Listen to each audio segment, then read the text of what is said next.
עכשיו לפרויקט שלנו עושים טוב, והערב על תנועת הנוער שמחברת בין הצעירים לבין הצעירים ברוחם, בין נערים ונערות לבין אזרחים ואזרחיות ותיקים שיודעים לספר איך קמים מתקופות קשות, וזה עושה טוב לכולם, הכתבה של לירון זית.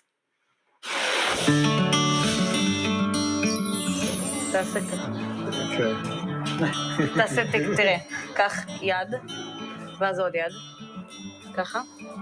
לא. קנמה, בת 17 וחצי, ואבי, בן 76 וחצי, הכירו כבר לפני 3 שנים בתנועת הנוער סבבתא, שבה גם בני גיל הזהב הם חלק מהחניכים. הרוח נושבת לכל מי שיש לו נעלי ספורט.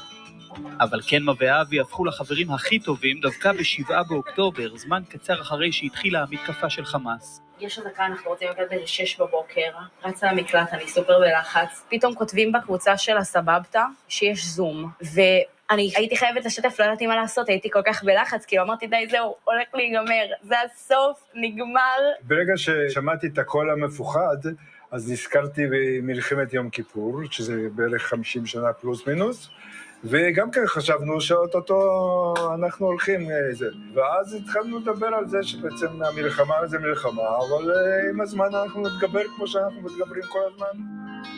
הרגשתי שמה שאבי פה אמר לי, זה נתן לי את התקווה להמשיך כאילו ועכשיו לא לבכות ולא לבחת, זה ממש אמרתי, אנחנו נצליח, אנחנו נצא מזה.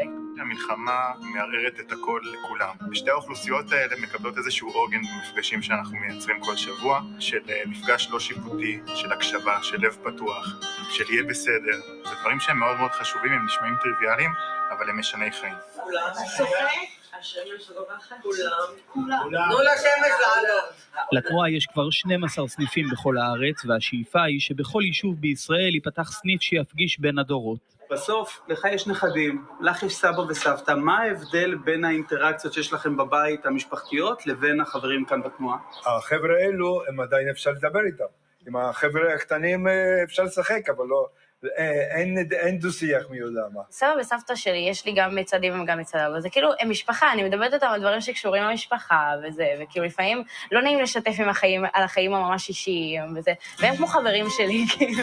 מידה. הרבה דעות קדומות שהיו לנו, באמת התנפצו על הדור הזה, כי הדור הזה נראה לנו מאוד שטחי, מאוד חפיף, קצת אלים, לא בדיוק מצא חן בעינינו.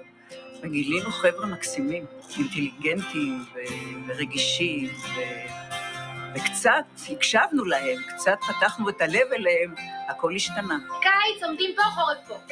אפשר להגיד באופן יחסית גורף שהמבוגרים בסבבתא הם צעירים ברוחם, והצעירים בסבבתא הם בוגרים לגילם.